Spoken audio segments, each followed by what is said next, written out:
Está sin cámara con batería.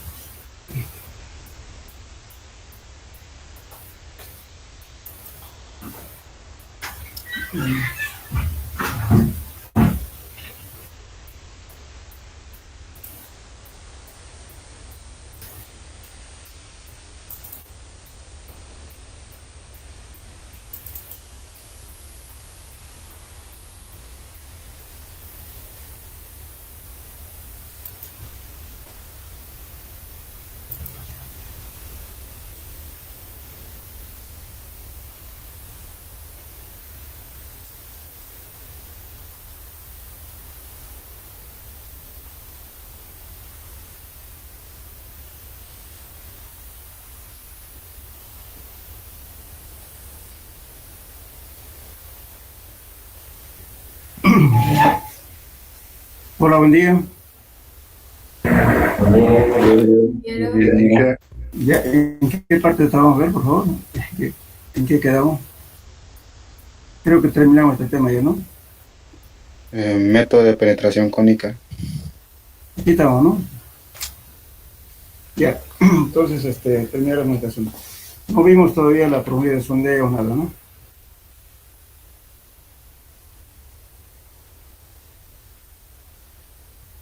Ya. Entonces, para la penetración cónica, hay dos métodos para hacer la penetración cónica, que es el método estático y el dinámico. El método estático es mediante aplicación de un gato hidráulico, ¿no es cierto? Y, lógicamente, estos equipos son más modernos, ya tienen en la punta, ¿no es cierto?, algunos sensores que le dan la presión de poros, le dan la tensión admisible, la lubricación interna, etc. Ahora, lógicamente, la diferencia entre la penetración cónica con el SPT es que la penetración cónica da resistencia por punta. Entonces, esa resistencia por punta, ¿no es cierto?, es traducido para encontrar los valores de la tensión admisible del suelo, que es equivalente al SPT. Ahora, el SPT, el mostrador del SPT es en realidad un cilindro, entonces lo que da es la presión lateral, es como meter un pilotín a golpes. En cambio acá es resistencia por punta. También hay métodos de penetración cónica que se puede utilizar de forma dinámica. Hay varios autores, varios modelos del CPT para poder aplicar los golpes, ¿no es cierto?, para penetrar una cierta cantidad de profundidad en el suelo. Y esos valores, lógicamente, se encuentran su equivalente al valor del SPT. Como en este caso, por ejemplo, este es un DCP, es un método cónico que fue propuesto por Sowers. ¿Y en qué consiste este sistema? Fíjense, tenemos un pequeño cono que están las medidas acá. Tiene un ángulo de 60 grados, perdón, y un diámetro de 20 milímetros, es chiquitito. Entonces este equipo, lógicamente, tiene un cabezal, y este es el cabezal, perdón, este martillo, y este es el cabezal. Ahora, lógicamente, con este martillo que pesa 4.6 kilogramos, que es 8 libras, entonces se golpea con esto a este cabezal para que se introduzca este cono. Esta es una base, ¿no es cierto?, para apoyar al equipo para que no se desvíe y que permita hacer la penetración. Entonces va contando la cantidad de golpes, ¿no es cierto?, para una cierta cantidad de centímetros que se penetra. Este sistema, este método, según el autor, encuentra con la recomendación que da es el equivalente al SPT. Pero, sin embargo, para poder muestrear en la penetración cónica, hay que hacer aparte un orificio, ¿no es cierto?, para extraer las muestras, para saber qué tipo de suelo es. Lo que pasa, por ejemplo, en este sistema va penetrando a presión, pero no sabemos, ¿no es cierto?, qué tipo de suelo está atravesando. Solamente algunos, por algunos rasgos, ¿no es cierto?, ya lo dicen, por la cantidad de penetración que hay, se dan cuenta de que hay algún tipo de suelo, y los sensores que tiene, la parte, digamos, cuando estamos usando el CPTU. En cambio, en esto es directo, solamente contamos nada más el número de golpes, porque el golpe es manual, con este martillo. Entonces, esto da su equivalente al SPT. Es un pequeño liviano, portátil, pero no muy divulgado. Entonces sería interesante hacer las pruebas con esto, realmente qué cantidad cuál es la variación con el SPT con esto que propone el OES. Después tenemos el método del PHS, que ya les di como tarea, que es un método que utilizan bastante los españoles. En el DPHS se utiliza la misma herramienta que usamos en el SPT, el mismo varillaje, el mismo trípode, el mismo martillo. La única variación es que en vez de colocarle el penetrómetro de Terzaghi, le coloca un cono estandarizado justamente por las normas españolas. El DTH quiere decir penetración cónica súper pesada. Dicen eso porque justamente están usando un martillo de 65 kilos o 63.5 kilos, igual que en el SPT. Lógicamente que los golpes que se dan es en forma continua, entonces nos permite hacer una curva, profundidad versus número de golpes. Entonces, en el diagrama vamos a ver la variación que va en profundidad. En un mismo estrato también da variación en el número de golpes, porque las compacidades varían en las arenas y en suelo arcilloso la consistencia. Puede ser consistencia media, blanda o dura. Entonces eso nos demuestra más claro el golpe porque estamos volcando en forma continua. En cambio, en el SPT golpeamos cada metro o cada cambio de material. En este caso es golpes continuos. Entonces, para hacer este ensayo, como estamos usando la penetración con martillo, entonces suele utilizar lo mismo como herramienta auxiliar la pala Vizcachi, que llamamos la pala Iwan. Vamos limpiando el pozo, ¿no es cierto?, hasta llegar a donde se llegó con el cono, y después se saca la herramienta y se golpea en el terreno virgen. Vamos así, de ese modo, profundizando. Eso es el método, el DPHS. Bueno, ya hablamos también de esto del mochador de pared delgada para obtener muestras inalteradas.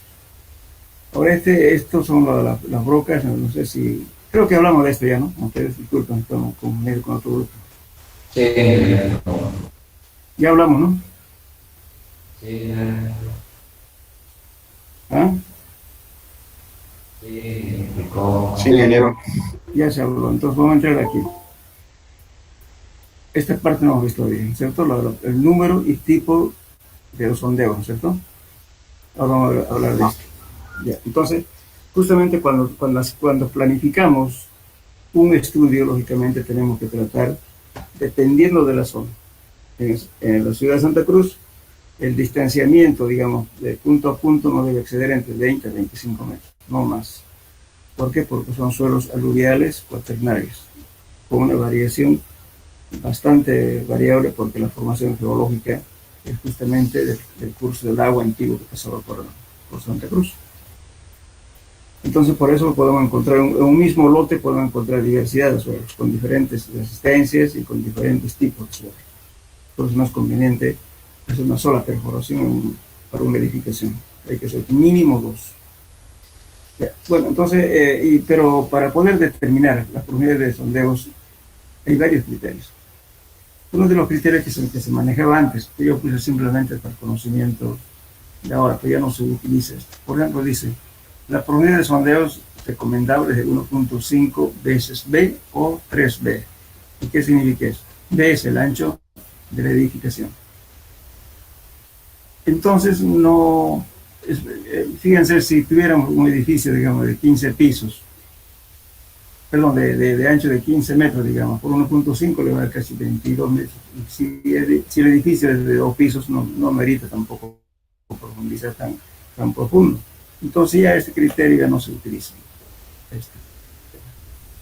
El que usamos es este. Ahora, ¿cómo hacemos con este criterio?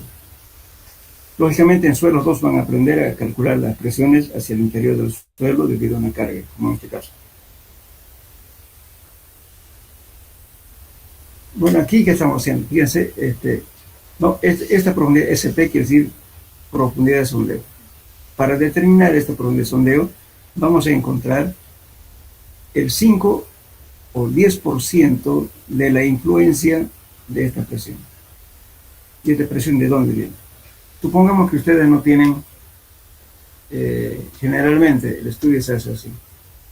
Rara vez le van a dar el estado de carga, cuánto de apoyo va a llegar al suelo. Generalmente se hace, uno no sabe cuánto de presión va a soportar una zapata. Entonces aquí se toma un valor aproximado entre 12 a 15 toneladas por piso. Eso más o menos el término medio. Entonces si yo tengo 10 pisos, digamos, y 12 son 120 toneladas. Esas 120 toneladas va a transmitir una columna y puedo predeterminar una zapata que sea rectangular. Entonces este peso que está apoyado en un área que es la zapata, ¿no es cierto? Supongamos que sea de 2x3, digamos, por así decir. Entonces, ¿qué hago? Este peso lo divido entre el área de contacto. Eso me va a dar este valor Q, una carga distribuida.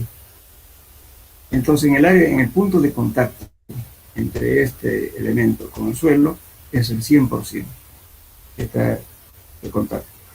Pero sin embargo, conforme a lo que va pasando la profundidad, a mayor profundidad, esta presión se va disminuyendo. Entonces va a haber un momento en que solamente me va a incluir esta carga total, que es tomando 100% de carga, me va simplemente a incidir entre 5 a 10%.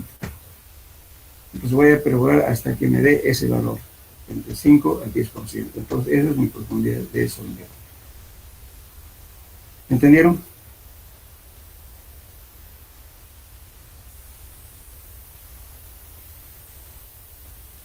Sí. ¿Por ahora me entendieron o no? Sí, ingeniero. Por favor, tomen bien este criterio porque después no... Escucha, ahí una pregunta. Sí, sí. ¿Puedes reiterar, por favor, cuánto de toneladas de piso de construcción? No escuché bien, ¿puedo repetir? A ver, ¿me puede repetir la pregunta, por favor? Usted estaba No indicando... le escucho bien. ¿Ahora me escuchan? Ahora sí. Usted estaba explicando sobre la profundidad de sondeo y digo una parte que usted tiene reportada de pisos a construir de cuál tonelada. Eso no pude entender bien. Claro, lo que pasa es que si alguien le dice, por ejemplo, hágame un estudio de suelo, pero primero que una pregunta para qué tipo de estructura. Puede ser una torre de una antena, como por ejemplo ahora las antenas que están colocando para las telecomunicaciones, para las repetidoras, por ejemplo, ¿no?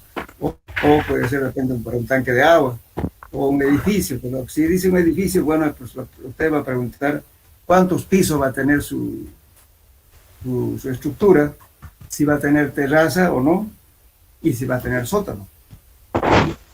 En ese caso, usted dice, bueno, entonces si le dice, voy a tener 10 pisos, pero usted no le están dando la incidencia de las cargas. La carga de qué va a variar justamente de la luz que tenga, ¿no es cierto?, la viga. O sea, las luces, digamos, cuando van a cargar de repente cada 5 metros, no sé, cada 6 metros, depende del calculista y el arquitecto que ha hecho la estructura. Entonces, cuanto más ancho, lógicamente que va a cargar mayor, va a decir más carga las columnas. Entonces, pero en término medio, usted puede aproximar, decir, por piso, aproximadamente son 12 o 15 toneladas que va a actuar.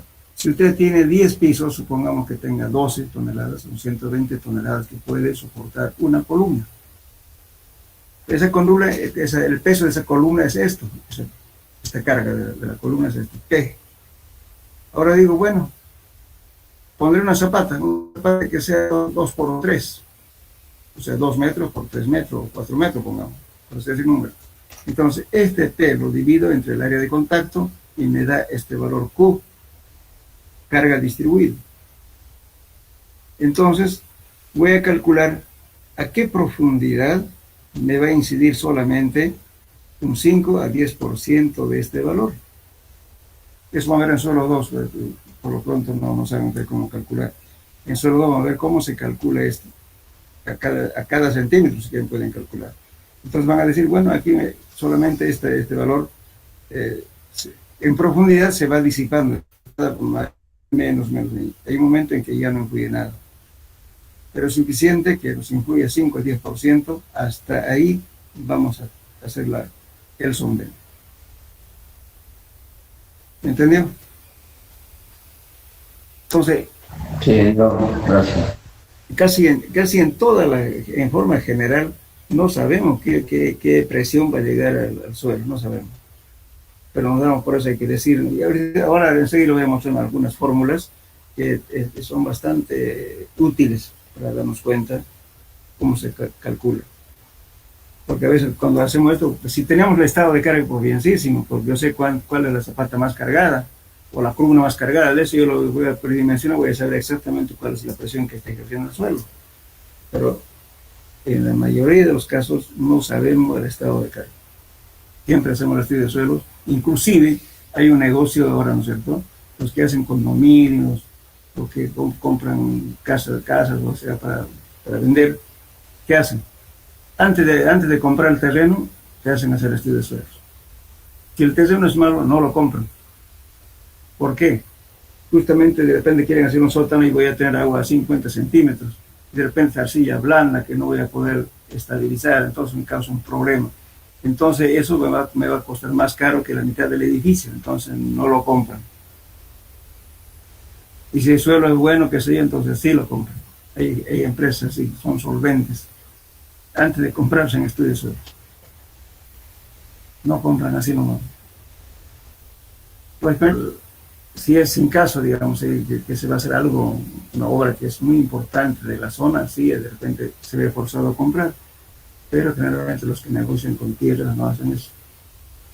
Tratan siempre de comprar algo que les resulte más barato en la construcción. Bien, ahora hay otro criterio. Por ejemplo, decimos aquí, mire, profundidad de sondeo y número de pisos, ancho del edificio. La mayoría de los edificios generalmente tienen unos 30 metros, rara vez van a tener 60 metros, ¿no es cierto? Siempre, además, son rectangulares. Entonces, sí, entonces puede ser 30, 80, perdón, 60 y 120. Se van duplicando. Aquí mi número de pisos, supongamos, vamos a hacer un ejemplo. Digo aquí, para 8 pisos, 16 metros, que me recomienda este cuadro. Este es un criterio mexicano, por si acaso. Es obras también. 16 metros. Bien. Ahora, si tengo sótano, lo sumo. El sótano generalmente tiene 3,50 de altura. 3, rara vez tiene 3, siempre es casi 3,50. Entonces, con la fundación que van a hacer, casi 4. Entonces, a este valor de 8 le aumenta 4, si es sótano. Entonces, ya directamente va a ser, perdón, si es 16, va a aumentar 4 metros más. Entonces, ya en 20 metros para 8 pisos. Tomando en cuenta el sótano o el subsuelo. Si tiene terraza, también hay que tomarle como un piso más. Yo siempre preguntan, decir, bueno, ¿por qué? A veces en las terrazas hacen fiestas. Entonces, el momento va a estar cargadísimo. Bueno, entonces hay que tomar en cuenta como un piso más si tiene terraza. Si es una terraza inaccesible sin techo, entonces no pasa nada. Se toman solamente el número de pisos. Ahora, otro criterio es este. Condición ligera de acero y estrecha de hormigón. ¿Qué quiere decir aquí? SP quiere decir profundidad de sondeo 3 por S a la 0,7. Esto para estructuras relativamente estrechas, no muy anchas, no edificios muy grandes. Pero si va a ser edificios grandes como el estadio, como un módulo educativo grande, en ese caso entonces hay que calcular por esta fórmula. 6 por S a la 0,7, fíjense, aquí está multiplicando por 3 y aquí por 6. Entonces vamos a comparar con el ejemplo que estábamos haciendo aquí. 8 pisos dijimos. Le hace una calculadora. Pongan 8 a la 0,7.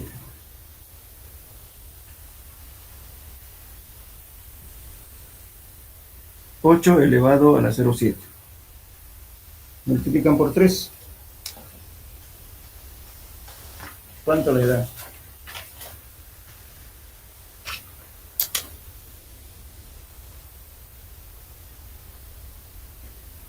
Hola. 240 millones, ingeniero, a ver, revise, corrígeme. Aquí en ese ponga el número, estamos calculando para 8 pisos. Aquí es 8 a la 0,7. Multiplica por 3.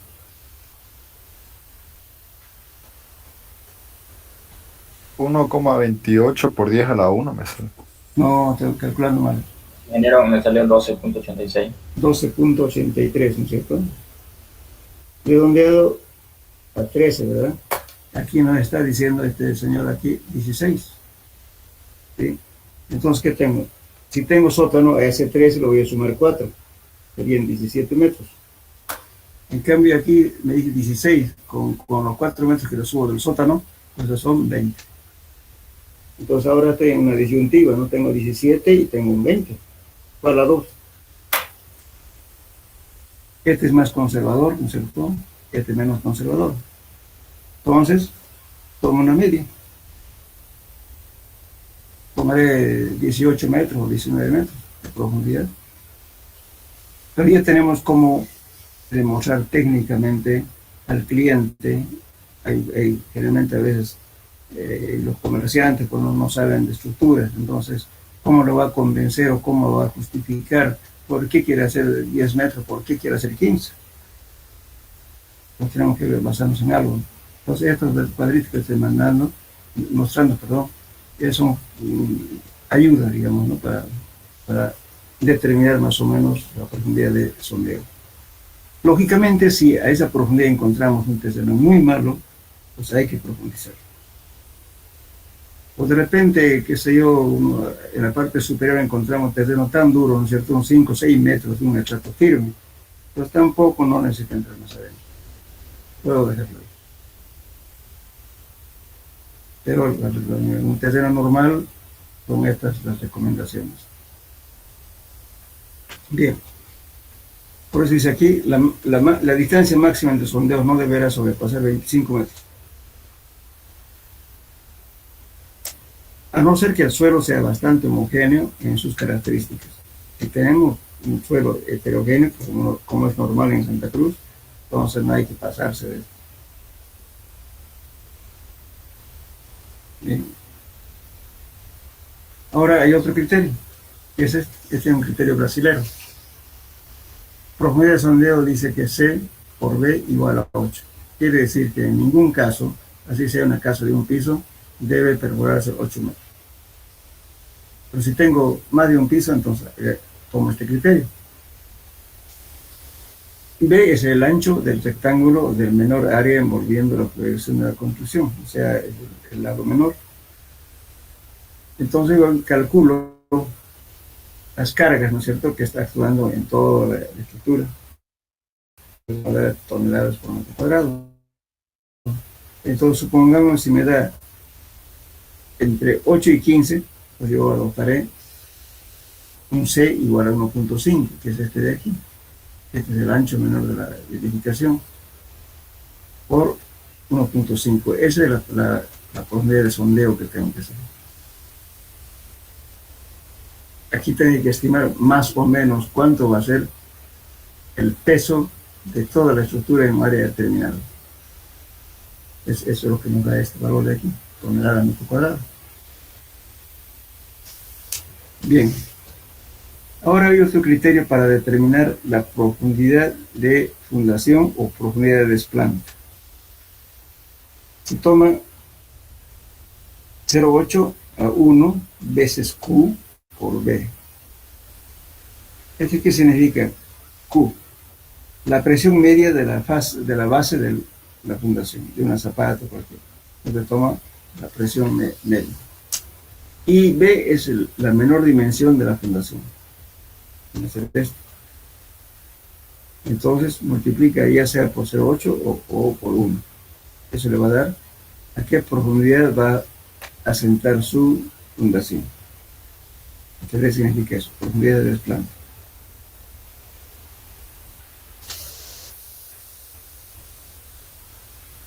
Bien, eso sería más o menos para determinar. Lógicamente que siempre es bueno indagar del vecino o de la zona, ¿no?, circundante, ver cuánto se ha hecho, siempre es importante.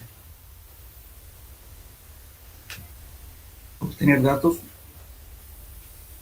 que nos dé idea, ¿no es cierto?, del comportamiento del suelo. Bien, ahora vamos a hablar del espaciamiento de los sondeos.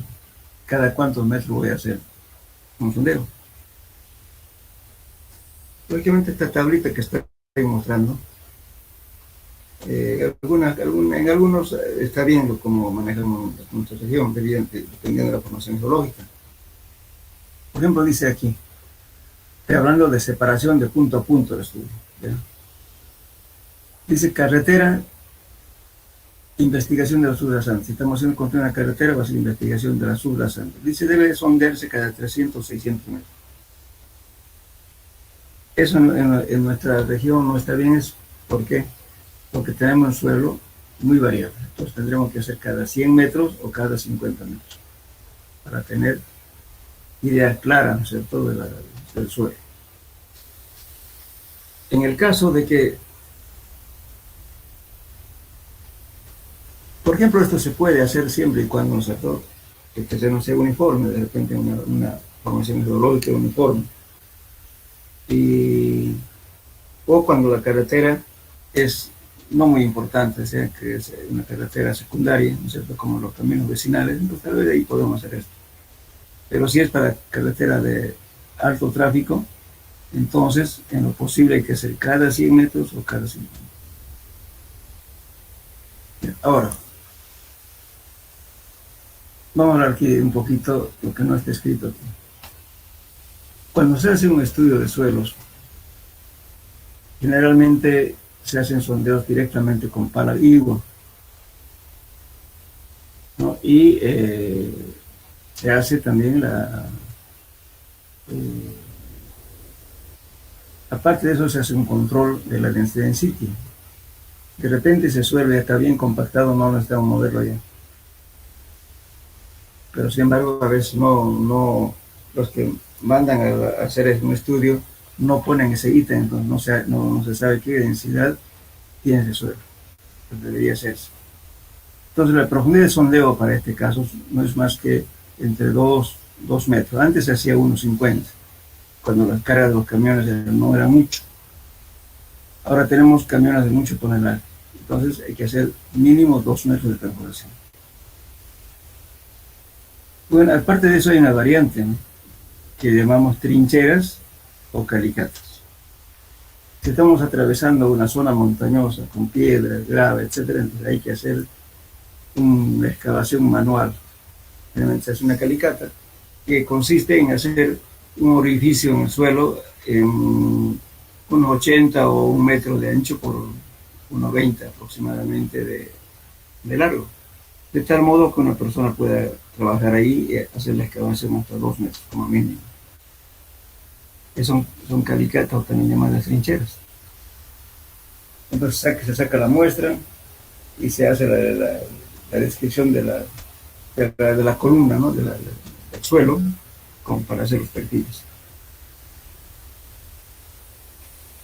Ahora vamos a la siguiente carreteras. Cuando estamos en una carretera, no solamente se hace el estudio en el eje.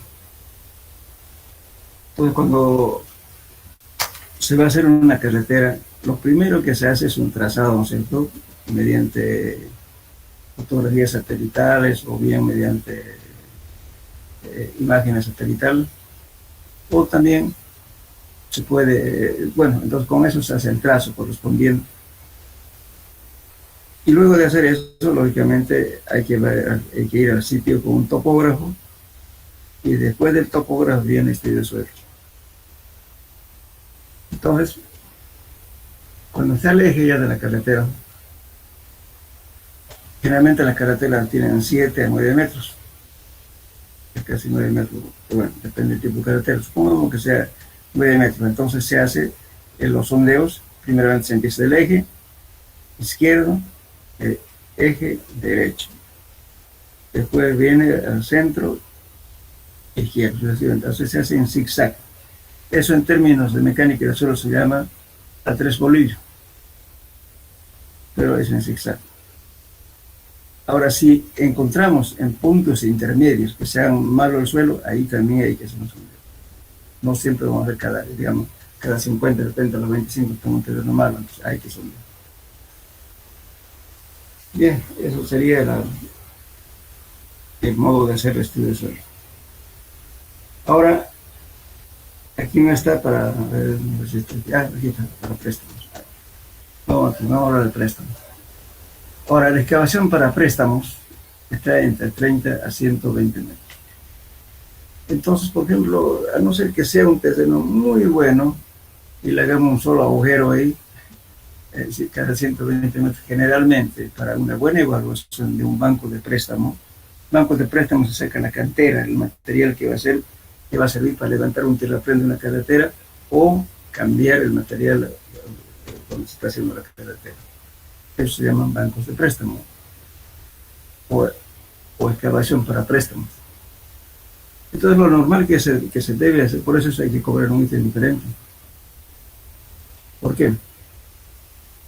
Si estamos haciendo el trazo, ya la vez va a estar al lado del banco de préstamo. A veces hay que recorrer varios kilómetros y buscar dónde se podemos encontrar un material adecuado. Entonces, una vez que encontramos ese material, de repente es una propiedad privada. Entonces, ¿qué hay que hacer? Mediante el GPS, ¿no es cierto?, hace más o menos la zona que puede representar el banco. Y de ahí cuadriculan una malla para hacer los diferentes pozos, diferentes sondeos, con profundidades entre 4 metros, 5 metros lo sumo, no más profundo tampoco. ¿Por qué no se estila que sea más hondo el estudio de suelo para un banco de préstamo? Estamos hablando de una zona plana. Porque resulta que si lo hago un agujero muy hondo, voy a excavar el terreno, los camiones no van a subir cargados por la rampa. Voy a tener que usar un tractor para sacar los camiones de adentro. Entonces no conviene explotar a mucha profundidad los bancos de préstamo. Entonces, una vez obtenido el área, buscamos, lo zonificamos y vamos a encontrar diferentes puntos, una clasificación de suelos, y vamos a calcular sus diferentes valores, como sea la densidad, el CBR, etc. A veces, en la misma zona, podemos mezclar, por así decir, si digamos, tengamos un área aquí, lo dividimos entre 4, A, B, C, entonces de repente voy a dosificar mi material. Voy a sacar un poco de un lado, del otro lado, y lo mezclo. No siempre en toda la área va a ser igual el suelo. Entonces, ¿qué estamos haciendo? Estamos cualificando y cuantificando qué calidad de suelo hay y qué cantidad puedo sacar de ahí. Entonces, ¿por qué digo eso? Porque supongamos que encuentro una cantera chiquitita, a veces económicamente no es rentable la explotación, porque ¿qué tengo que hacer? Tengo que comprar la zona al propietario, tengo que hacer un camino de acceso, de repente tengo que hacer un puente provisional para pasar de un riachuelo, qué sé yo, en fin. Entonces eso es costo. Entonces, una vez que cuantificamos, decimos tanto material, entonces vale la pena trabajar. Después, digamos, del desmonte, se sacan las raíces, se llama decapar. Sacar las raíces, sacar toda la parte orgánica, botar a un lado, y recién explotar al suelo. Todo eso es dinero. Entonces, por eso, a veces, si el banco es muy chiquito, preferir buscar otro lugar para no gastar plata en acceso. De ese modo se hace por eso nunca uno debe mezclar lo que es identificación de bancos de préstamo. Es muy diferente a este ítem, algunos lo mezclan. Entonces, no sabemos cuántos bancos vamos a determinar en una área determinada.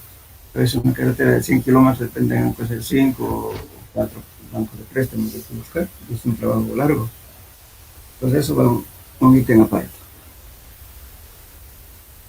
Bien. Ingeniero, pregunta. Sí, sí. Sí, pregunto. Usted está indicando banco, ingeniero, ¿es sinónimo de excavación para préstamo? ¿O está Claro. correcto, ingeniero?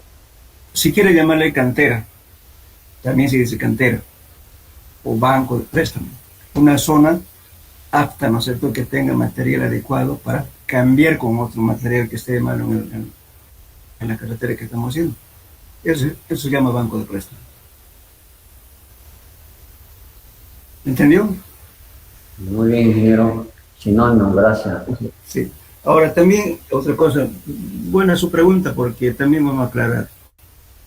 No siempre hay que pensar en materiales sueltos como banco de préstamo.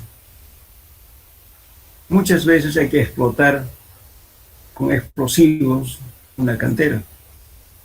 Supongamos que usted va a hacer hay un cerro por ahí, pero no tiene río, no tiene nada, y de repente el río tiene malos materiales, entonces tiene que buscar un material para hacer el puente o para hacer la carretera, ya sea para el hormigón o si es pavimento flexible, lo mismo. Hay que buscar material. En esos casos se hace sondeos con corona de diamante de arriba, ¿no es cierto? Se ve para ver y cuantificar su calidad de ese material que hay en la zona. De repente tienen que explotar con explosivos esa cantera. Se hace eso. Entonces, si esa formación geológica es buena, entonces hay que explotar. Muchas veces se usa explosivos.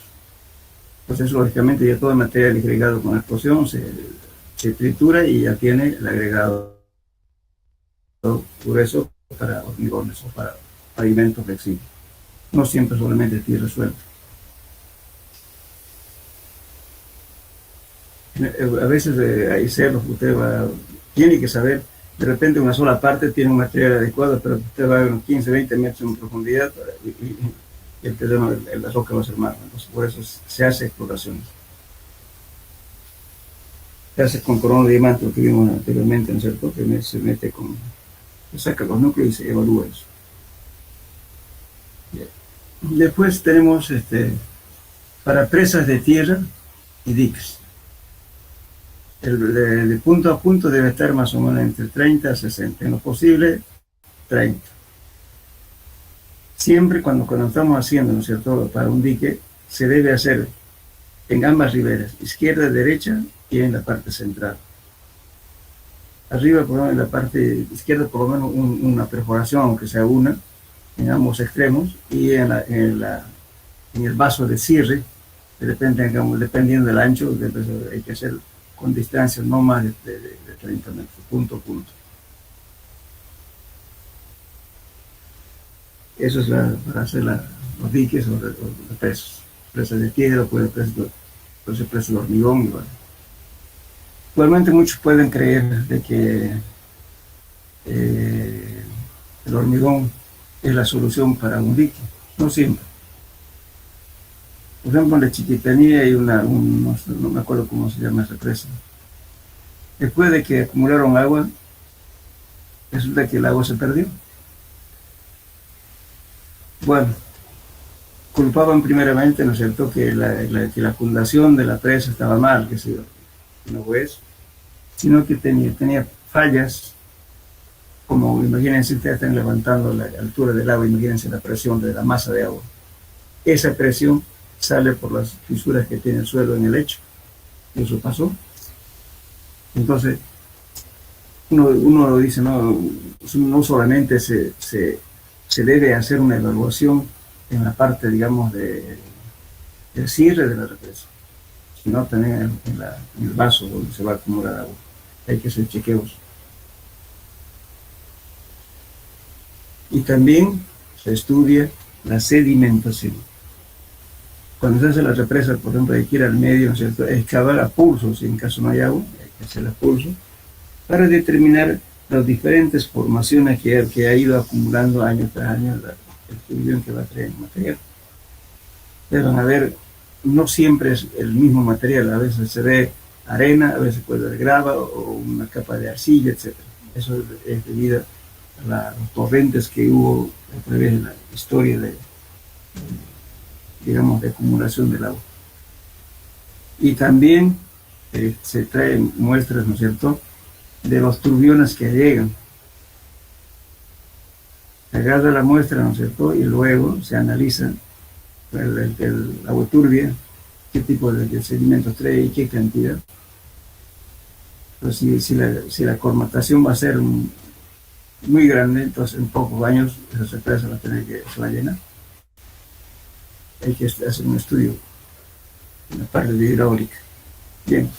Ahora tenemos también, entonces en este caso, me olvidaba decir también, en diques, aparte de hacer la perforación, como les decía, en la parte lateral, se hace un estudio de permeabilidad. Se hace el orificio, si es oca, con corona de diamante, y luego se hace la determinación de la permeabilidad mediante el método de Ullón. ¿En qué consiste este método? Hace la perforación, la rotación, corta con diamante la roca y lo saca. Bueno, y si ve que hay fisuras, entonces hay que hacer una prueba de permeabilidad para determinar la filtración que puede producir. Entonces se saca la herramienta de rotación y se mete un tubo metálico y con un tapón. En mecánica se llama packer. El packer es un taponcito que se pone después de sacar todo en el agujero y luego a través del tubo se inyecta agua a alta presión. Entonces al inyectar el agua a alta presión, nosotros lógicamente vamos a simular como si el agua embalsada va a ejercer cierta presión. Entonces vamos midiendo la presión del agua y metiendo al agujero que está con un tapón, y además estamos midiendo la cantidad de agua que está entrando por unidad de tiempo. Entonces determinamos el número de Ullón. Ahora, si no es muy excesivo, entonces decimos no pasa nada, se puede dejar sin ningún tratamiento.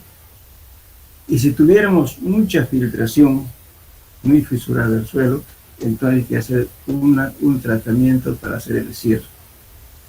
¿Y el tratamiento en qué consiste? En hacer perforaciones, y luego de hacer perforaciones, ¿no es cierto?, se inyecta lechada de cemento, o en su defecto se echa arcilla desfloculada, de tal modo que tapemos los agujeros, los poros que tiene el suelo por la fisura que tiene las rocas, para que el agua no se pierda por filtración. Eso hacen las represas. Bueno, ahora para edificios de varios pisos se hace entre 15 a 30 metros. Nosotros estamos hablando, a veces pues dicen, bueno, ¿sabe qué? Hágame nomás 2 perforaciones o un galpón. Dicen, bueno, hágame 2 pozos, pero imagínense, hay galpones inmensos. Tiene ahí 200 metros, 180 metros de largo por 80 metros de ancho. Imagínense ese molde. No es por el peso, sino por la vibración, por el efecto eólico. Entonces, sí, eso hay que nomás, tampoco no hay que decir que porque tiene un piso no va a tener peligro. Claro que tiene peligro. Entonces hay que hacer un estudio. ¿No? Ahora para varios pisos, como les decía hace rato, no separarse más de 20 a 25 metros de punto a punto. Ahora, en el caso de edificio industrial, como decía los galpones, por ejemplo, de 30 a 90, no separarse más de 30 o 35 metros. De 90 es muy largo, casi uno en cada cuadra. No dice mucho, hay que tratar siempre de hacer mayor cantidad de. Bien, eso sería un criterio del espaciamiento de los sondeos.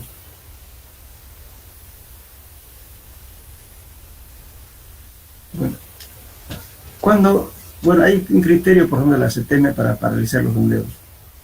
Dice, bueno, que los golpes sean mayores a 100 para poder parar. Para los 30 centímetros últimos mayores a 100, podemos parar la paralización. Pero no siempre vamos a esperar de dar 100 golpes. Y supongamos que yo tengo para 10 centímetros, digamos, que me dé, qué sé yo, 60 golpes. Bueno, va a sobrepasar para los 30 centímetros, va a sobrepasar, digamos, los 100. Entonces no se puede volver 100 veces porque si no rompo todo mi equipo. Tenía otros criterios para parar los sondeos, pero esto se hace cuando estamos perforando con lodo bentonítico y con agua. Cuando en 3 metros sucesivos fueron obtenidos de índice de penetración mayor de 45-15. O sea, tendría que tener, si en 3 metros seguidos tengo, ¿no es cierto?, para 45 golpes para 15 centímetros, pues si puedo parar, si en 3 metros seguidos me da eso. Esto que si en 4 metros sucesivos me dan el índice de penetración 45-30, o sea, para 15 centímetros 45 golpes, y de 30 para 45, 30 centímetros para 45 golpes. En ese caso también puedo paralizar un sondeo. El último caso sería cuando en 5 metros seguidos fueron obtenidos de penetración de 45-30, o sea, para 30 centímetros 45 golpes, para 45-45. En ese caso también puedo dejar de sondear, ya no perforar. Bueno, ahora dice, si ocurriera esta situación antes de los 8 metros de profundidad, el sondaje será desplazado a 2 metros. O sea, ¿qué quiere decir? Si no puedo pasar en un punto determinado, yo tengo que desplazarme por lo menos 2 metros. Para ver de repente, no es puntual, de repente una piedra aislada puede haber, entonces me retiro 2 metros. Ahora, se puede retirar también a una distancia un poco más, 4 metros. Y decir, ¿qué es lo que estamos queriendo hacer? Determinar justamente la potencia estratigráfica. Es decir, que quiero ver si realmente en todas las zonas es material o no.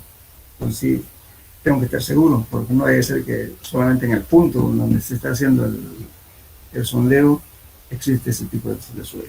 Entonces hay que verificar eso, con pozos adicionales. Bien, ahora otro criterio que se tiene, por ejemplo, cuando estamos, cuando estamos perforando, como decía, con lodo bentonítico, tenemos que golpear 60 centímetros. Esta formulita que vamos a ver justamente es aprovechando eso. Por ejemplo, si no tengo agua en el suelo, pero estoy perforando con agua, pero no tengo agua en el suelo, entonces puedo utilizar esta fórmula. 1/5 de N más N' sobre N. Eso me da la tensión admisible. Este N sin apóstrofe acá es los 30 centímetros últimos de golpear en el CPT. Estos son los primeros 30 centímetros en N'. Entonces, si en caso no haya agua en el suelo, en el lugar donde estamos trabajando, entonces se puede utilizar esta fórmula con un signo más. Ahora, si estamos debajo del nivel de agua, entonces aquí viene el signo menos. La misma ecuación, pero con signo menos. Eso nos da kilos por centímetro cuadrado. Bien. ¿Tienen preguntas aquí, jóvenes? Ingeniero, pregunta, por favor. Sí. ¿Puede explicarme el nivel de agua? Disculpa Ya. ¿Qué te quieren decir? Fíjense, supongamos que usted está haciendo una perforación, pero si es digamos un poco profundo y no encuentra agua. En ese caso, pero sin embargo usted para poder perforar va a inyectar agua, porque tiene que sacar sedimento para seguir avanzando con la perforación. Entonces, en ese caso, si no hay agua en el suelo natural, en forma natural, entonces utilizo esta fórmula con signo más. Pero si yo estoy haciendo el mismo trabajo, pero hay presencia de agua en una profundidad determinada, entonces utilizo signo menos. Hay lugares, por ejemplo, que 30, 20 metros, 15 metros no hay agua. Entonces, en ese caso, puede utilizar esta fórmula. Ahora, si encuentra agua, bueno, tiene que usar esta fórmula con signo menos. Eso quiere decir. Bueno, ¿alguna cosa más, por favor? Pregunten. A ver qué parte no hemos visto de él. Pues ya vimos.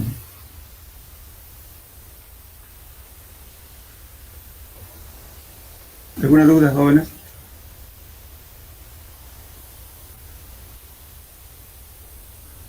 Ya. Ya que no hay preguntas, entonces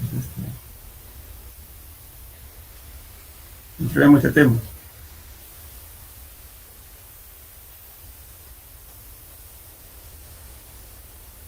Justamente este capítulo 3 es la materia mecánica de suelo.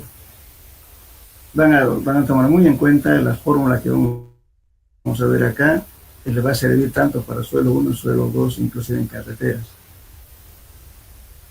Son fórmulas empíricas que nos permite evaluar la calidad del suelo y también para poder utilizar el suelo adecuadamente.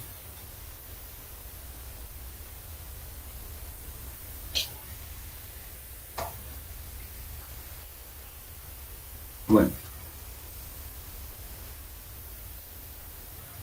el suelo es un material constituido por un conjunto de partículas sólidas y diámetros variables, dejando entre sí vacíos que podrán estar parcial o totalmente ocupados por agua y aire. Pero en forma general es un sistema disperso formado por los tres fases principales, que son sólido, líquido y gaseoso. Bien, entonces en un suelo, vamos a notar bien esto. Si no tenemos presencia de agua, entonces el suelo está seco. En ese caso vamos a tener el volumen del suelo y volumen del aire. Estamos hablando de tres elementos. Bueno, antes de entrar a eso, mejor le explicaré aquí. Aquí tiene partículas sólidas, aire y agua, ¿verdad? Los tres elementos, las tres fases. Bueno, aquí estamos bien analizando la partícula de arcilla. Es muy diferente a la partícula del suelo granular. Entonces, en la característica de las partículas de arcillas son los siguientes. Tenemos agua higroscópica. La agua higroscópica está internamente en la partícula de arcilla. Otro está el agua absorbida. El agua absorbida es el agua, ¿no es cierto?, que está envolviendo a la partícula sólida. Justamente esta agua absorbida o agua adherida le da la propiedad de plasticidad al suelo. Entonces, la partícula sólida es un dipolo, tiene carga negativa, carga positiva. El agua también es dipolo, carga positiva y negativa. Pero sin embargo siempre están con signos opuestos. Por eso es que el agua tiende a pegarse a la partícula de arcilla. Por eso tiene plasticidad. Si ustedes quieren, fíjense, tienen una mano, arena, digamos, que le echan un poquito de agua, van a querer darle alguna forma geométrica, no van a poder, se desintegra, se desmorona, porque no hay atracción molecular eléctrica en la partícula sólida. En cambio, si ustedes tienen arcilla y le van echando una cierta cantidad de agua, van a ver que ustedes no lo van a poder separar la partícula. ¿Por qué? Porque justamente hay una atracción molecular, la parte eléctrica que tiene, están con polos opuestos con el agua, con las partículas sólidas, y por tanto se adhiere. Esa agua que lo adhiere se llama agua absorbida o agua adherida. Esta agua es lo que le da propiedad a la plasticidad de un suelo. Si no hubiera esto, no habría plasticidad. Los suelos granulares no tienen esto. Bien. Lo otro es el agua capilar. ¿Qué es agua capilar? El agua capilar es cuando, pongamos, si hacemos un corte en un suelo y vemos con un microscopio, vamos a tener infinidad de tubos, digamos, con una trayectoria laberíntica, o sea, lo vemos y cortamos, vamos a ver un montón de tubitos, ¿no? Que son espacios vacíos. Entonces el agua asciende de un punto para arriba por capilaridad. Imagínense en las arcillas, se nota de que la atracción molecular entre la arcilla y el agua es bastante grande, vence a la gravedad. Imagínense, yo tengo un nivel de agua, digamos, a 5 metros de profundidad, pero mi humedad está de repente a 2 metros. ¿Esa humedad a qué se debió? A la ascensión capilar. El agua subía por los intersticios que tiene el suelo hacia arriba, y ha vencido la gravedad y todavía se mantiene así. No es que el nivel de agua esté ahí, sino la capilaridad hizo que suba el agua hacia arriba. Por eso la ascensión capilar es inversamente proporcional al diámetro del conducto. Cuanto más ancho el diámetro del conducto, se rompe la capilaridad. Por eso dijimos, en un suelo, si están haciendo sótano, por ejemplo, tienen que poner necesariamente un suelo granular abajo, para que alguna vez, por capilaridad, no ingrese el agua al sótano. Se rompe el efecto capilar. Y encima de esas piedras van a colocar ustedes, si es posible, una manta sintética, el hormigón bien vibrado, para que no haya filtraciones.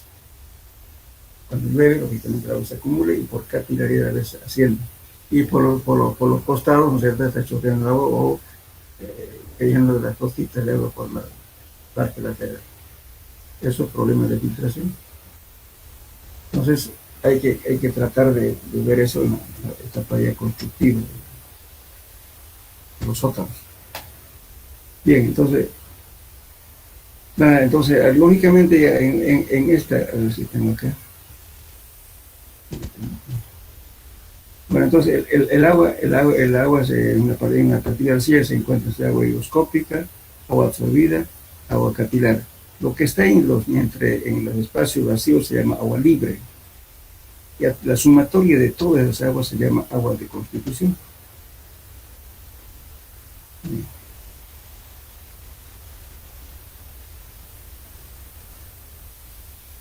Aquí para terminar esto. Me van a leer, por favor, este tema. Eso es importante.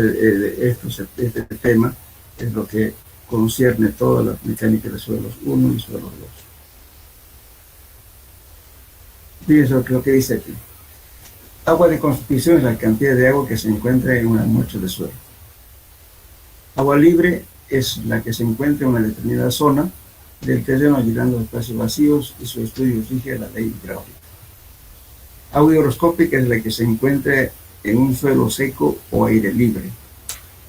Agua adhesiva o agua absorbida es aquella película de agua que envuelve y se adhiere fuertemente a la parte sólida, y es un factor importante para la plasticidad de los suelos. El agua capilar es aquella en los suelos de grano fino asciende por los intersticios capilares dejados por las partículas sólidas. Aire está constituido por vapor de agua, carbono combinado o vapor sulfurosos y anhídrido carbónico. Todo lo que es líquido, el aire es todo lo que es en los poros, que se ve aire también en la atmósfera, ¿no? El agua, entonces las aguas libres higroscópicas son las que pueden ser totalmente evaporadas por el efecto del calor y la temperatura. Cuando la temperatura es mayor a 100 grados centígrados, en ese caso. Bien. ¿Tienen preguntas hasta aquí?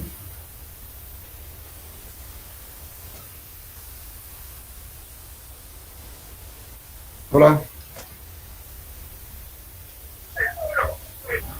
¿Preguntas? Una pregunta, ¿a qué se referiría más o menos el agua higroscópica? Ya, durante la formación del suelo y el agua que está internamente dentro de la partícula, eso es higroscópico. En cambio, el agua de río está en el entorno de la partícula, pegada. Por eso aquí dice agua, ¿verdad? Aquí, adhesiva o absorbida. Esta es lo que es la propiedad del suelo. Esto está internamente en la partícula.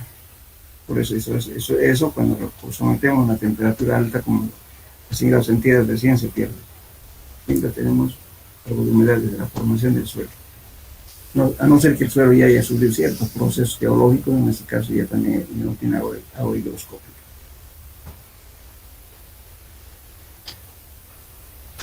Bien. Fase del suelo. Las tres fases del suelo se escriben en la siguiente forma.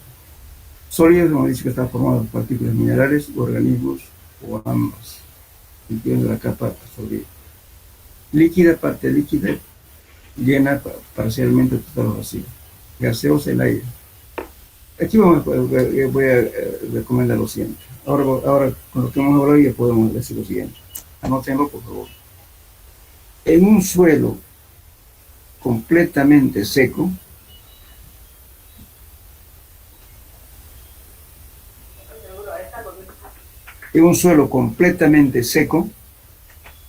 la humedad es igual a 0. Está feo, ¿no? La humedad es igual a 0. Porque está peor esto. El grado de saturación igual 0.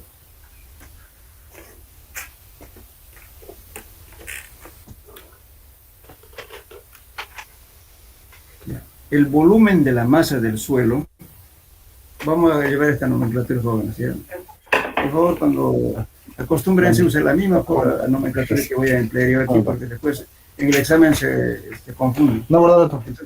No, Entonces, cuando estoy hablando, ¿no es cierto?, del volumen de la masa del suelo, estoy hablando de esto. Si está seco, entonces, ¿qué significa? De que el volumen del aire, la suma del volumen del aire más el volumen de los sólidos. El volumen del agua es 0, cuando está completamente seco.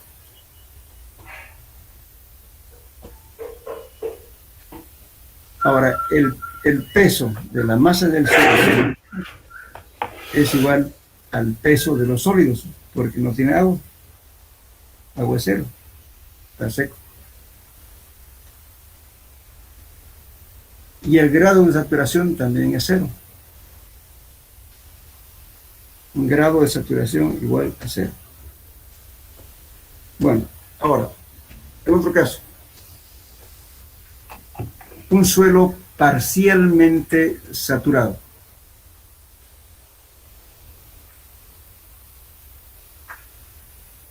En un suelo parcialmente saturado, la humedad es diferente de 0.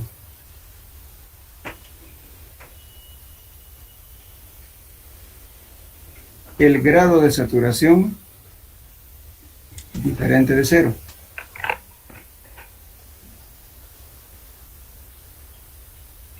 Y el volumen de la masa del suelo es igual a esto. En ese caso, en un suelo parcialmente saturado, tiene las tres cosas. Tiene el volumen del aire, el volumen del agua y más volumen de los sólidos.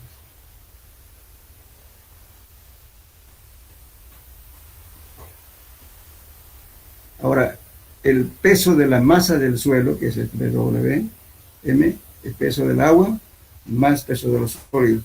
Tendríamos que decir más el peso del aire, pero estamos suponiendo que el aire no pesa nada, por eso no se lo pone. Pero tenemos las dos cosas, peso del agua más peso de los sólidos.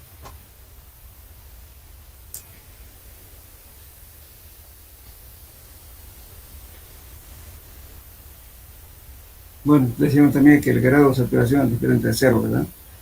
Ahora, en un suelo saturado, en un suelo saturado, el peso, perdón, el volumen de las masas del suelo es volumen del agua más volumen de los sólidos. Este volumen del aire es cero, porque está lleno de agua. Repito, ¿no es cierto? En un suelo saturado es el volumen de la masa está igual al volumen del agua más volumen de los sólidos.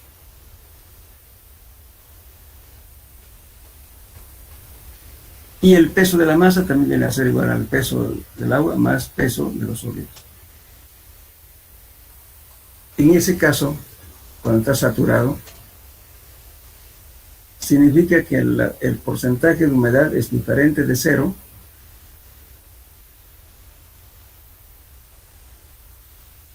y el grado de saturación es igual a 100.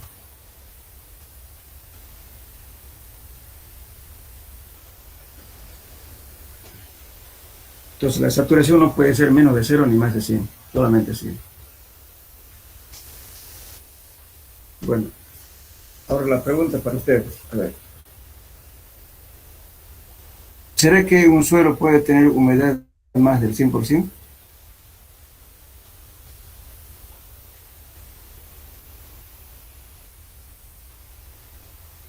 Hola.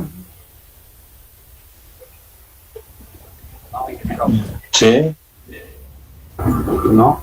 ¿Será que el suelo puede tener humedad más del 100%?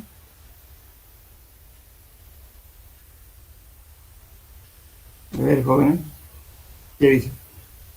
¿Puede o no puede?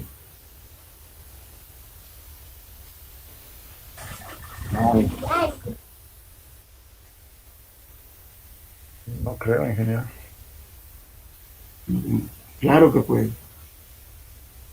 ¿Se acuerdan ustedes de la fórmula? Seguramente ya han llevado más materia. La humedad es igual al peso húmedo menos el peso seco sobre el peso seco multiplicado por 100. Eso es humedad. Resulta que en una arcilla volcánica, o sea, con ceniza volcánica, como está en la Ciudad de México, en algunas ciudades de Japón también, han encontrado humedad arriba del 600%. Fíjense, cuando decimos peso húmedo menos el peso seco, ¿qué estamos haciendo? Estamos sacando el volumen del agua o peso del agua, ¿verdad? Quiere decir que ese suelo es tan poroso porque es bien fino, entonces tiene mayor cantidad de espacios vacíos. Entonces llega a tener humedad de arriba del 680% en México, encontraron las humedades. Pero en el caso nuestro, una arcilla normal, rara vez vamos a encontrar humedades, ¿no es cierto?, que tengan más del 50%, 60%, generalmente son menos. Pero son casos excepcionales, pueden tener humedades arriba del 100%.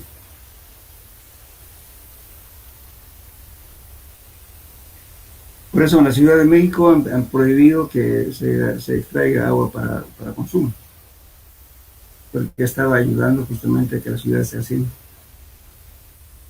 En Japón también han encontrado humedades muy altas, que también en la ciudad de Londres.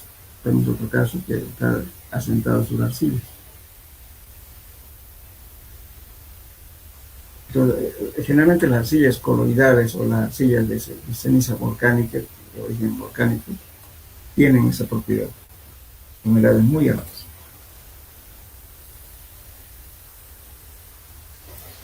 Bien.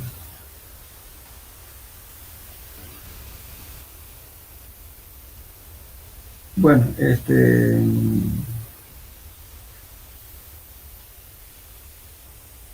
me gustaría que este tema vayan haciendo su formulario, ¿ya? La próxima clase les voy a dar todo esto como tarea para que hagan su formulario. Yo le voy explicando cosa por cosa. Entonces, ahora, hoy día se lo voy a mandar el del tema 1 y tema 2, los cuestionarios, o sea, las preguntas que ustedes van respondiendo como repaso lo que ya hemos llevado. Se lo voy a pasar a través del auxiliar.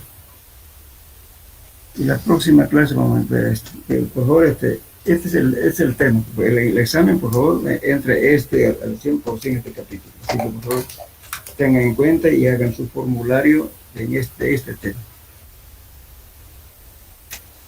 Son 9 fórmulas básicas, pero de ahí sale un montón.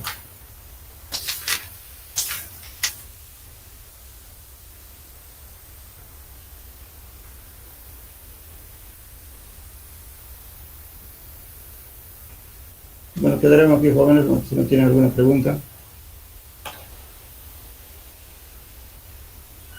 Ingeniero, una consulta. ¿A qué suelos eran los que la humedad sobrepasaba el 100%? ¿A qué se debía? O sea, cuando el suelo es muy fino, o sea, cuando una partícula llega a su descomposición final, llega a ser un coloide. Es una partícula tan fina que ya no se ve casi a simple vista. Entonces, como la unión de esas partículas que son tan finas, ¿no es cierto?, dejan espacios vacíos, un montón de espacios vacíos. Entonces, lógicamente, acumulan mayor cantidad de agua. Eso ocurre en las arcillas coloidales y también en arcillas de origen volcánico. La Ciudad de México, por ejemplo, es una ceniza volcánica. Ahí, por ejemplo, creo que en 10 años, ¿cómo? En un año creo que logró asentarse 20 centímetros en algunos edificios. Por eso los mexicanos son bastante adelantados en solucionar el problema de asentamientos, porque su ciudad tiene ese problema. Entonces, algunos edificios, ¿no es cierto?, escaleras que servían para subir, ahora sirven para bajar. Algunos edificios históricos han encamisado la fundación y la han trasladado a otro lugar. Mucho problema. Por eso ahora ya no sacan agua ya de ahí. ¿Por qué? Porque eso acelera totalmente el asentamiento. En cambio, los suelos que tenemos aquí, los suelos arcillosos, no son coloides, que al final las humedades no son muy altas, son relativamente altas. Eso. Bueno, jóvenes, entonces dejamos aquí. ¿Usted nos va a pasar el material que está compartiendo?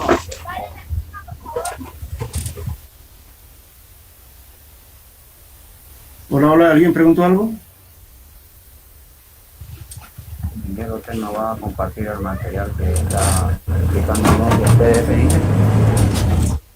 No, las preguntas que le voy a hacer, como le digo, es un repaso de lo que ya hemos llevado, del capítulo 1 y el capítulo 2.